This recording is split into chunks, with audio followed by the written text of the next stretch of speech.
Bonjour, mesdames et messieurs, et bienvenue à votre bulletin de nouvelles hebdomadaire Infothémis du 4 avril 2023. Ici Lorraine McLean, votre lectrice pour aujourd'hui. Permettez-moi d'abord de me présenter. Je suis la nouvelle directrice générale de TV Thémis, en poste depuis le 6 février dernier. Je suis bien heureuse de me joindre à l'équipe composée d'employés, de bénévoles et de membres du conseil d'administration. Je me sens bien prête à relever cet immense défi, tout en respectant les moyens financiers en place. Soyez assurés que je ferai tout dans la mesure du possible pour ne pas vous décevoir et j'ose espérer que j'aurai la chance de vous croiser prochainement. Alors, cette semaine, à Infothémis, nous avons le Festival Western de Gig lance sa programmation pour sa 40e édition. La saison des sucres est quelque peu en retard cette année. Agnico Eagle met la main sur la mine Canadian Malartic. Déception de la Chambre de commerce de Rouyn-Noranda dans le dossier du projet de la mine Falco. L'UQAT offrira une toute nouvelle maîtrise en santé internationale. Et surtout, n'oubliez pas d'être des nôtres à tous les mercredis soirs à 18 h pour notre télébingo populaire. La semaine dernière avait lieu au Centre communautaire de Gig, lors d'un 5 à 7, le lancement de la 40e édition du Festival Western de Gig qui se déroulera du 8 au 13 août prochain.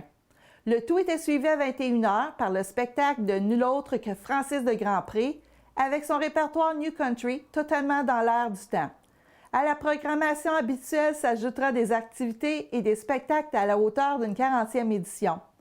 Une parade dans les rues de Gig fera son retour cette année. Une performance de Winslow Dancers dans le ring des compétitions avant les rodéos professionnels. Une nouvelle zone dans les estrades, la zone des jardins. Des démonstrations de derby d'attelage, bref, de quoi pour égayer toutes les personnes présentes. Pour la programmation musicale, nul autre que Paul Darèche. Les Rod Swamp et Jonathan Roy fouleront la scène du Colisée de Gig.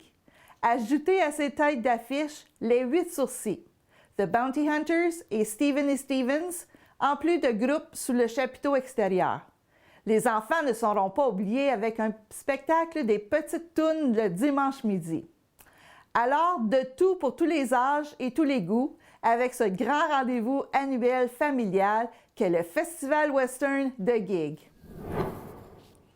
La saison des sucres se laisse désirer au Témiscamingue.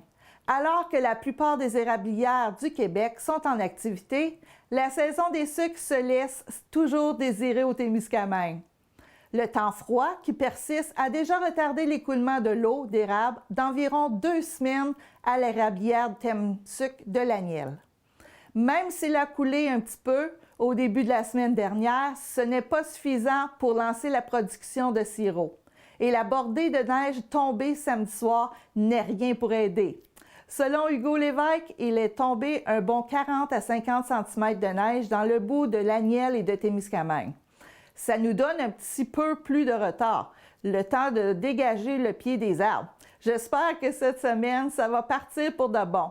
Si on se fait une moyenne de toutes les années, 2 semaines avant Pâques et 2 semaines après, Pâques, ça nous donne un bon repère du temps des sucres.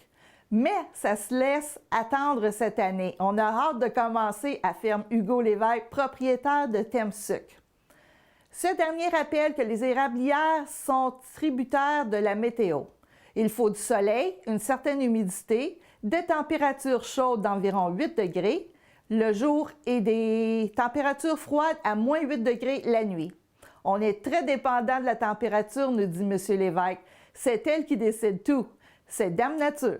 L'année passée, on a eu une année exceptionnelle, une saison vraiment parfaite avec des conditions parfaites et des températures plus que parfaites. Mais il n'y a pas 2 années qui sont semblables. Cette année, on va vous le dire à la fin de la saison des sucres si c'était une bonne année. Mais c'est sûr que c'est tardif cette année, vraiment, précise Hugo Lévesque, dont les produits de l'érable sont distribués en Abitibi-Témiscamingue et dans le nord-est ontarien.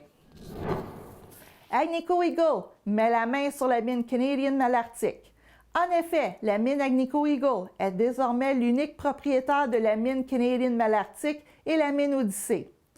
Mine Agnico Eagle a conclu une transaction vendredi dernier avec Pan American Silver et Yamana Gold.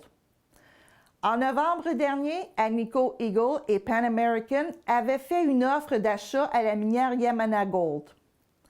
Les actifs comprennent notamment la participation de 50% de Yamana dans le cadre du partenariat Canadian Malartic et tous ses actifs, y compris la mine. Canadian Malartic, la plus grande mine à ciel ouvert du Canada, et la mine Odyssey, ainsi que le projet minier Wasamac, situé à Rouyn-Noranda, secteur Évin.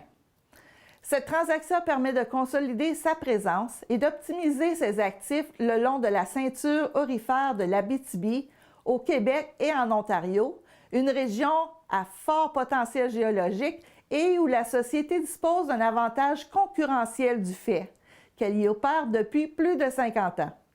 Elle permettra à différents niveaux des possibilités additionnelles de développement et de croissance pour la société dans cette région, indique un communiqué d'Agnico Eagle.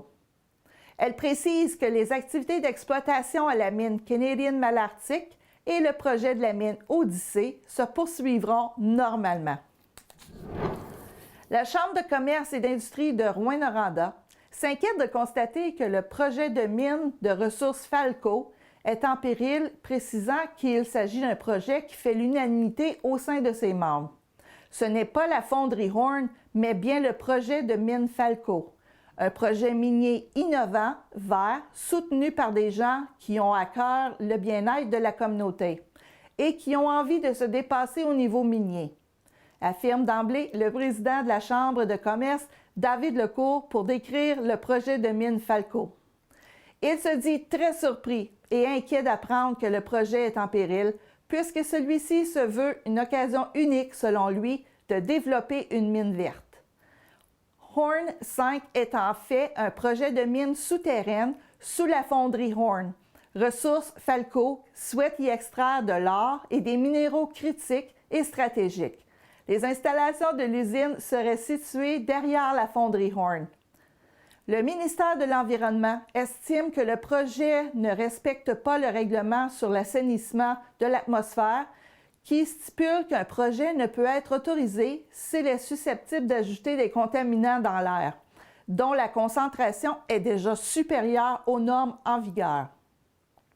On a l'impression, selon David Lecourt, que certains fonctionnaires du ministère de l'Environnement font du zèle avec cet article-là, puisque Falco, selon nos informations, a fait la démonstration qu'il n'y aurait pas de contaminants supplémentaires dans l'air de Rouyn-Noranda. Pour une question de zéro après la virgule, on va bloquer un projet aussi porteur pour notre économie, notre communauté? C'est insensé, affirme David Lecourt. Il souhaite, comme la mairesse de Rouyn-Noranda, qu'on donne au moins l'occasion à l'entreprise de présenter son projet au bureau d'audience publique sur l'environnement, le BAP. Le président de la Chambre de commerce s'inquiète aussi de l'impact de cette décision sur de futurs projets industriels à Rouyn-Noranda. Si cette interprétation est retenue, ça veut dire que tout projet industriel sur notre territoire est bloqué, non seulement sur notre territoire, mais dans tout le Québec, soutient M. Lecourt. Qu'en est-il de la zone d'innovation minière des projets de valorisation de la ville? Est-ce qu'on doit dire adieu à tout ça? Quel message veut nous envoyer exactement le gouvernement avec ce genre de décision, demande David Lecourt, en mentionnant espérer l'appui des députés de la région et du ministre régional dans ce dossier. L'Université du Québec en Abitibi-Témiscamingue, UQAT, offrira dès l'automne 2023 une toute nouvelle maîtrise par cumul en santé mondiale. Il s'agit d'un programme unique au Québec ayant pour objectif de former des professionnels de la santé qui seront en mesure d'intervenir efficacement dans les systèmes de santé fragiles de certains pays et auprès de populations affectées par des situations d'urgence. En combinant le diplôme d'études supérieures spécialisées, le DESS, en santé mondiale avec un autre programme, dont le nouveau micro-programme de deuxième cycle en intervention humanitaire et gestion de situations d'urgence, ou un ensemble de cours majoritairement offerts à distance. Il sera désormais possible d'obtenir le grade de maîtrise par cumul. Que ce soit en classe ou à distance, les programmes de sciences de la santé de l'UQAT permettent aux étudiantes et étudiants de se perfectionner, d'atteindre les objectifs et de relever de nouveaux défis personnels.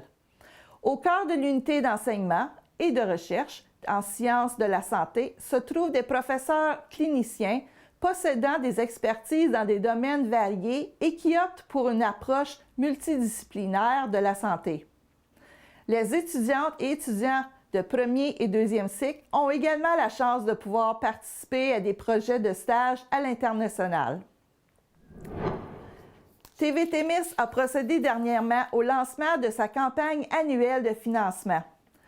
Vous recevrez prochainement par la poste une enveloppe contenant la possibilité de faire un don au montant de votre choix ou encore de devenir membre au coût de 25 $ chacun. On vous encourage également à remplir le sondage et à nous retourner le tout dans l'enveloppe préadressée. TV Témis vous remercie de votre excellente collaboration et de votre généreuse contribution. Alors voilà, c'est ce qui termine votre bulletin de nouvelles pour cette semaine. Je vous souhaite de passer une excellente fin de semaine de Pâques avec vos proches. Ici Lorraine McLean, à la prochaine!